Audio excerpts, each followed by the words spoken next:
কুয়াশার চাদরে ঢাকা বাংলার আরেক ঋতু। শীতের দরজা খুলে দিয়ে আসে হেমন্তের বিদায়ের পালা। শীতের সমারোহ অপূর্ব।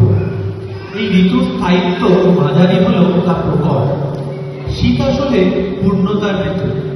সমৃদ্ধ ছড়িয়ে দিয়ে প্রকৃতি এই সময় তার খোলস ত্যাগ করে। উত্তরে বাতাসের দোলায় খসে পড়ে গাছের পাতা। নলের গুড় ও নতুন ধানের গন্ধে গ্রাম বাংলা ভরে ওঠে তার শাশ্বত পরিচয়। এই ঋতুতে মানুষের চেহারায় যেমন রুক্ষতা নেমে আসে, তেমন প্রকৃতিও একটু একটু করে রিক্ত হয়ে ওঠে। তবুও আমরা বলি পৌষ তোদের ডাকবে।